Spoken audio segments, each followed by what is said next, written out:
Bonjour à tous, Salim Edelkati, moi je suis interne à l'Institut Gustave Roussy et j'aimerais vous parler du syndrome dysautonomique chez le blessé médulaire chronique et ses implications dans la prise en charge anesthésique. On considérera le blessé médulaire comme chronique à partir de 12 semaines après la survenue de la lésion et on verra ça un peu plus tard pourquoi. Donc il y a à peu près 2000 nouveaux patients blessés médulaires chroniques par an en France, avec des causes assez variées. Pour 2/3, c'est traumatique, que ce soit des accidents de la circulation, des chutes, et pour 1/3 des cas, c'est non traumatique, notamment tumorale, inflammatoire, dégénérative ou infectieuse. Chez des patients qui finalement sont assez jeunes, avec un profil type notamment pour les causes traumatiques, des hommes de 38 ans, donc des patients qui ont une espérance de vie qui est prolongée et qui risquent d'avoir de nombreuses chirurgies, de nombreuses anesthésies pour des gestes notamment urologiques ou orthopédiques des membres inférieurs. Le syndrome dysautonomique, ça comprend deux entités principales qui peuvent sembler un peu opposées, mais dont la physiopathologie est assez proche. Il s'agit de l'hypotension orthostatique, qui est caractérisée par une chute de la pression artérielle de 20 mm de mercure lors du passage de la position assise à la position debout, et l'hyperréflexie autonome, qu'on va un peu plus détailler, et qui, elle, est définie par des épisodes d'hypertension artérielle, parfois très sévères, jusqu'à 300 mm de mercure, avec toutes les complications que ça implique, avec une bradycardie, le plus souvent, et tout ça, c'est en réponse à une stimulation viscérale ou cutanée sous le niveau lésionnel. Voilà. Cette stimulation, on la considère parfois comme bénigne, bien qu'elle ne le soit pas du tout, et les exemples les plus fréquents, c'est le globe vésical, le fécalome, ou par exemple un simple ongle incarné. Et donc on imagine la réaction que ça peut avoir en péra-opératoire avec une stimulation chirurgicale nociceptive. Il y a à peu près 25 à 40% des patients qui ont des lésions avec un niveau supérieur à T6 qui présentent des épisodes d'hyperréflexie autonome, 12% si la lésion est incomplète, et en cas de lésion cervicale, c'est 90% des patients, avec des symptômes qui débutent après la blessure médulaire, en règle générale à partir de 80 jours, ce qui correspond à peu près aux 12 semaines, parfois dès le 25e jour post-blessure médulaire. Donc cette présentation, ça va être l'occasion de revoir un peu la physiologie du système nerveux autonome, en commençant par le schéma qu'on connaît tous sur les efférences du système nerveux autonome, qui distingue le système nerveux sympathique du système nerveux parasympathique. Ces deux systèmes, ils sont composés de neurones préganglionnaires qui sont situés au niveau médulaire et de neurones postganglionnaires qui vont faire synapse avec des organes effecteurs. Le neurotransmetteur au niveau du système sympathique, au niveau post-ganglionnaire, c'est la noradrénaline, et pour le système parasympathique, c'est l'acétylcholine. L'information importante à retenir, c'est celle-ci, c'est-à-dire c'est la localisation des neurones préganglionnaires. Au niveau sympathique, c'est au niveau de la moelle thoraco-lombaire. Au niveau parasympathique, c'est au niveau du tronc cérébral et de la moelle sacrée. Et donc on s'imagine que lorsqu'on a une blessure médulaire, même très haute, on a une intégrité des centres parasympathiques au niveau du tronc cérébral, alors que les centres sympathiques, au contraire, sont profondément remaniés au niveau sous-lésionnel. Ici, vous avez un tableau avec les efférences sympathiques pour les organes qui nous intéressent. Par exemple, le myocarde, il reçoit une innervation à partir des racines sympathiques de T1 à T6. La surrénale de T2 à T13, le territoire splanchnique qui comprend une grosse proportion du volume non contraint de T3 à T12 et le plexus veineux lombosacré de T12 à S5. Et donc la deuxième information importante, c'est le niveau T6. On a vu qu'au-dessus de T6, il y avait un risque important d'hyperréflexie autonome. T6, T10, ce risque est très faible. En dessous de T10, le risque est quasiment inexistant, tout simplement parce qu'au-dessus de T10, on commence à avoir une atteinte sympathique des fibres myocardiques, donc un déséquilibre entre la balance parasympathique-sympathique au niveau du myocarde. On a une grosse atteinte du territoire splanchnique, voire l'intégralité du territoire splanchnique au-dessus de T3, et on a une atteinte de l'intégralité du plexus veineux lombosacré. Maintenant, on va voir un peu les afférences du système nerveux sympathique. Ça, c'est quelque chose qu'on nous apprend un petit peu moins, et sa régulation centrale. En bas, ici, vous avez une coupe transversale de la moelle au niveau thoracique ou cervical, par exemple, avec au niveau de la corne latérale les neurones préganglionnaires et leurs efférences, un peu comme ce qu'on a vu sur le schéma précédent, avec le neurone postganglionnaire et l'organe cible. J'ai rajouté en plus les organes qui nous intéressent, les surrénales et les vaisseaux. Ces neurones préganglionnaires, ils reçoivent des afférences sensitives, nociceptives par exemple, par des ganglions sensitifs via la corne postérieure de la moelle, où ils font synapse avec des interneurones et ensuite avec les neurones préganglionnaires. En haut, vous avez une coupe au niveau du tronc cérébral, au niveau d'une zone qu'on appelle la médulla oblongata. La moelle allongée, c'est vraiment la zone jonction entre moelle cervicale et tronc cérébral. La zone rouge, c'est la zone régulatrice sympathique du système cardiovasculaire. C'est vraiment la zone en fait, qui va donner le tonus de base du système nerveux sympathique. C'est le pacemaker en fait, du système nerveux sympathique via un contrôle descendant excitateur. Donc maintenant, qu'est-ce qui se passe lorsqu'on fait une stimulation sensitive, que ce soit viscérale avec un globe vésical ou nociceptive chirurgicale péropératoire. Donc le signal il va être transmis au niveau de la corne postérieure de la moelle et on va avoir deux voies, dont la voie principale est ascendante au niveau du centre cardiovasculaire, au niveau de la médulla oblongata. Une fois transmis au niveau de la médulla oblongata, il va y avoir un signal excitateur descendant jusqu'au neurone préganglionnaire, et donc ça va entraîner une activation sympathique avec le relargage de noradrénaline au niveau des organes cibles. Tout ça, ça va entraîner une vasoconstriction et un relargage de catécholamine par la surrénale. Il en résulte une augmentation de la pression artérielle qui va être transmise au niveau des barorécepteurs carotidiens ou au niveau de l'arche aortique. Ce signal d'augmentation de la pression artérielle, il va être à nouveau transmis au niveau de la médulla oblongata, et il va en résulter un rétrocontrôle descendant inhibiteur. Et donc ça va permettre d'éviter l'hyperactivation sympathique, de moduler l'activation sympathique, et donc ça va entraîner une inhibition sympathique et à nouveau une vasorelaxation, un arrêt de la sécrétion de catécholamine et une diminution de la pression artérielle. La deuxième voie, à partir du moment où il y a une stimulation nociceptive, c'est direct, médulaire, via les interneurones, qui à ce moment-là activent eux aussi les neurones préganglionnaires. Donc maintenant, que se passe-t-il chez le blessé médulaire? La blessure médulaire, elle est représentée par cette ligne horizontale. Donc il y a plusieurs phénomènes lorsqu'on a une stimulation sous le niveau lésionnel. Donc c'est important, le fait que la stimulation soit sous le niveau lésionnel. On va avoir en premier une diminution du tonus sympathique, parce qu'on s'imagine bien que l'effet excitateur descendant au niveau de la médulla oblongata, il n'est pas transmis au niveau sous-lésionnel, et donc ça explique le fait que les patients blessés médulaires aient une hypotension basale, et ça explique aussi l'hypotension orthostatique.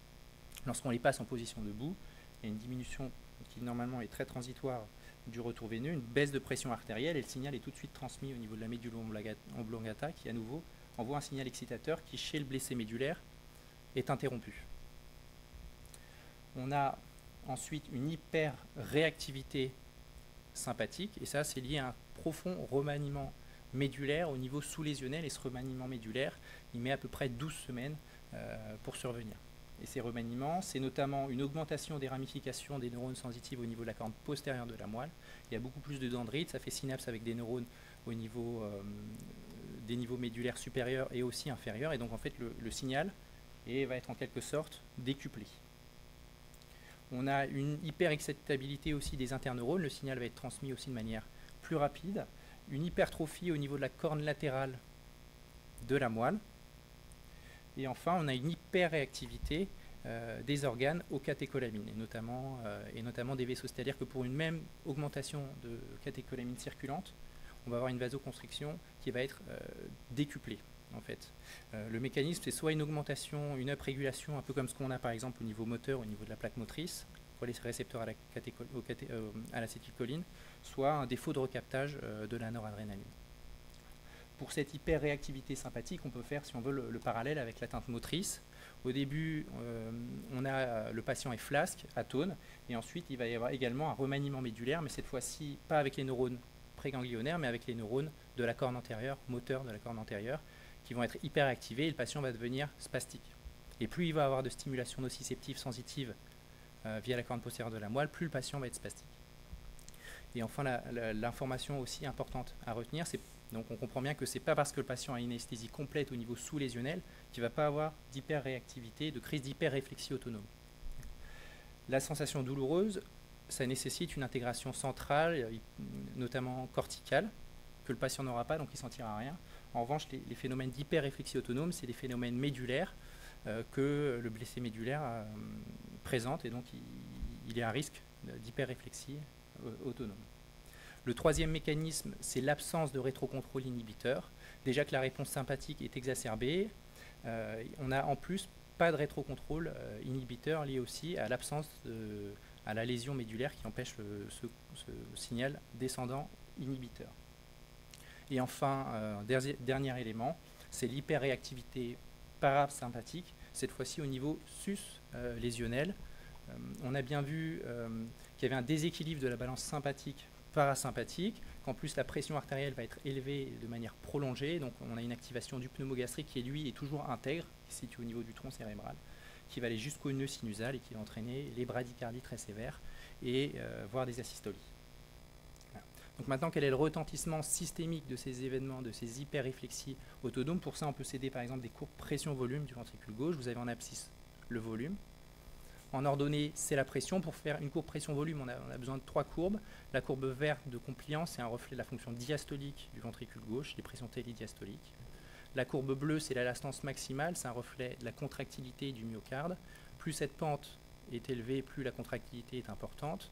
Et la courbe rouge, c'est la courbe d'élastance artérielle, c'est un reflet de la post-charge du ventricule gauche. Plus cette pente est élevée, plus la post-charge est importante.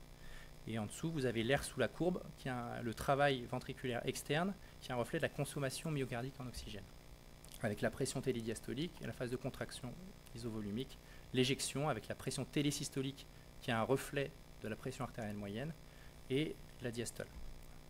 Donc, lorsqu'on a une hyperréflexie autonome, on a 2 phénomènes principaux.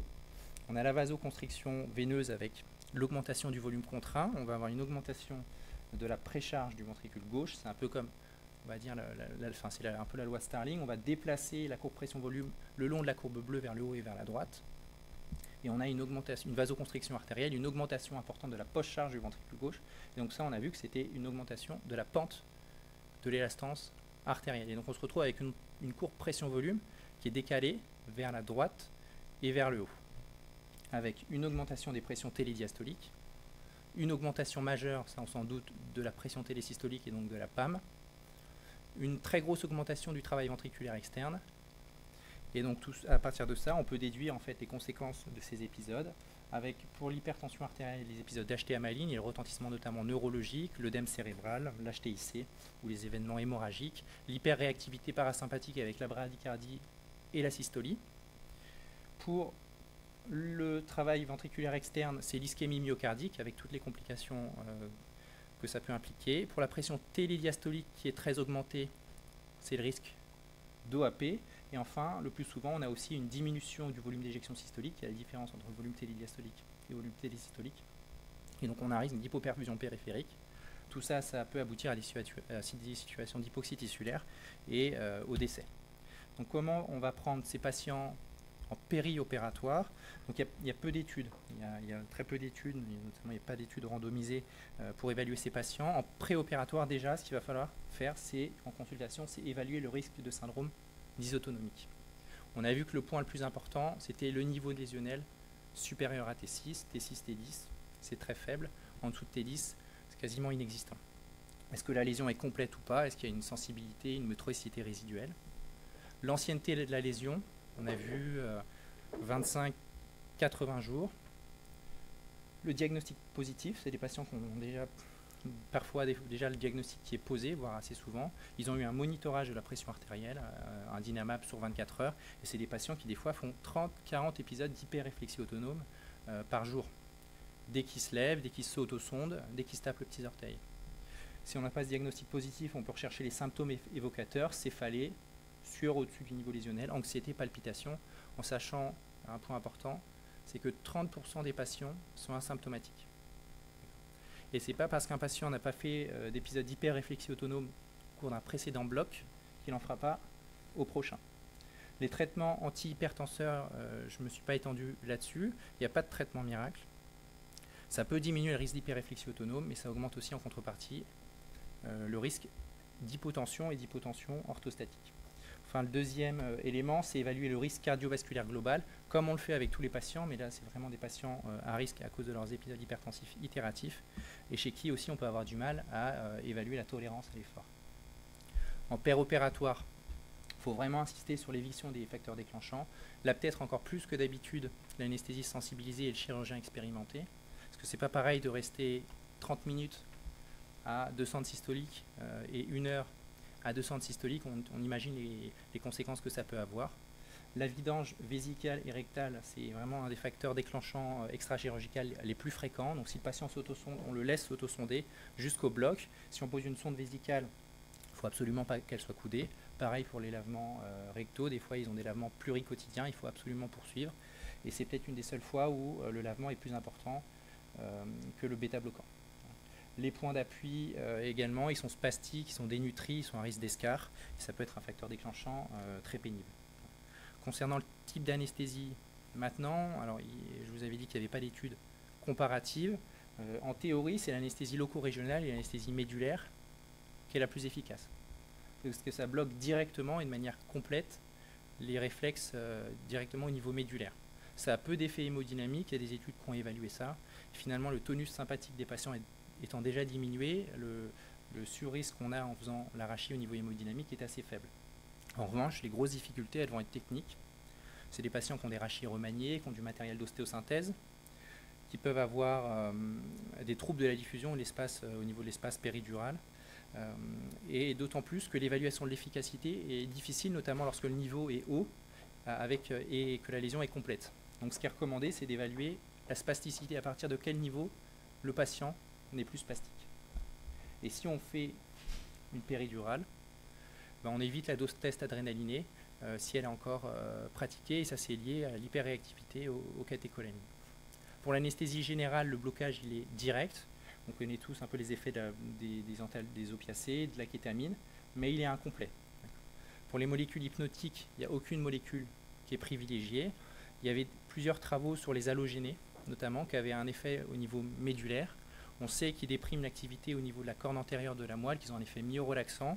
On sait qu'ils ont aussi un effet antalgique. Je n'ai pas retrouvé de papier qui parlait de l'effet sympatholytique au niveau médulaire. L'atropine à l'induction, notamment lors de l'intubation ou de l'aspiration, parce qu'on va avoir une stimulation au-dessus du niveau lésionnel, et donc une hyperactivation parasympathique et donc un fort risque de bradycardie. Il y a des équipes qui systématiquement, lorsque le patient a une fréquence cardiaque inférieure à 60, qui leur mettent de l'atropine avant induction. Voilà. Et le cathéter artériel, je n'ai pas eu non plus de papier là-dessus, mais ça me semble logique si on a une chirurgie qui est un petit peu prolongée ou un patient à risque pour diagnostiquer et traiter de manière plus précoce possible ces événements. Donc comment on les prend en charge en pratique en péropératoire pour l'hyperréflexie autonome? Donc on arrête la stimulation chirurgicale, qui est donc en théorie est une stimulation pour que ça survienne au niveau sous-lésionnel, c'est les chirurgies qui vont nous embêter. On met le patient en position proclive, l'atropine si on a la bradycardie sévère, et on approfondit l'anesthésie. Il y a eu des études de la même équipe qui sont sorties en 2008 notamment, qui essayaient d'évaluer en fait au cours d'une chirurgie urologique, une cystoscopie, la concentration de sévoflurane expirée nécessaire pour inhiber 95% des épisodes d'hyperréflexie autonome. Il y avait un mélange aussi avec 50% de NO. Et ils se sont rendus compte que c'était sur 26 patients que pour inhiber 95% des épisodes d'hyperréflexie autonome, il fallait une concentration de sévoflurane expirée à 3,8. Donc c'est des doses très très importantes. Tous les patients étaient hypotendus, ils avaient 56 de PAM plus ou moins 8. Malgré le remplissage vasculaire, ils avaient tous un BIS qui était effondré à 20 plus ou moins 18. Et lorsqu'on rajoute du rémifentanil avec une cible à 3, on diminue modérément avec des concentrations expirées de sévoflurane qui sont plutôt aux alentours de 2,3. Le traitement médicamenteux hypertenseur, il n'y a pas non plus de véritable recommandation, c'est en fonction de ce dont on a l'habitude pour avoir une efficacité rapide et un délai d'action court. Les épisodes d'hypotension artérielle, on mettra le patient en Trendelenburg. Le remplissage vasculaire selon les critères de précharge dépendance, ça c'est aussi très important. Il faut monitorer le remplissage. C'est des patients qui peuvent avoir des gros troubles de la fonction diastolique du ventricule gauche. Et les catécholamines, on les titre, que ce soit l'éphédrine ou la noradrénaline, on les titre pour éviter des épisodes hypertensifs qui peuvent parfois être fatals. Je vous ai remis les mesures générales que je ne vais pas détailler pour la prise en charge des blessés médulaires, que ce soit pour les voies aériennes, l'induction en séquence rapide si on a une gastroparésie, la titration prudente des hypnotiques à une fraction libre qui est augmentée, ils sont très dénutris parfois. La contre-indication évidemment au curat dépolarisant, pas de cellocurine. La position du curamètre ou le contrôle thermique strict, ils ont aussi une très mauvaise thermogénèse. En post-opératoire, il n'y a rien de nouveau. Il faut insister à nouveau sur l'analgésie. Est-ce qu'on met les antalgiques en systématique? Est-ce qu'on peut mettre un cathéter d'ALR? Il y avait une équipe qui, en obstétrique chez les femmes qui étaient césarisées, maintenait la péridurale pendant 3 jours. Et enfin, la vidange vésicale et rectale qui est toujours très important. On met des lavements quotidiens, pluriquotidiens, on laisse le patient s'auto-sonder et dès qu'on a un doute, il faut monitorer le remplissage vésical. Voilà. Donc pour conclure, le syndrome dysautonomique, c'est 2 entités, hypotension orthostatique qu'on connaît très bien, l'hyperréflexie autonome qu'on connaît moins bien et qui est parfois fatale. Un facteur de risque à prendre en compte, c'est le niveau lésionnel supérieur à T6. L'hyperréactivité parasympathique suslésionnelle, donc attention à la bradycardie, toujours de l'atropine avec soi. L'hyperréactivité sympathique sous-lésionnelle avec le risque d'hypertension artérielle maligne. On évite les facteurs favorisants. Le chirurgien expérimenté, c'est peut-être encore plus important que pour le reste. Et on fait une analgésie efficace en utilisant, dès qu'il y a une indication, l'anesthésie loco-régionale. Merci pour votre attention.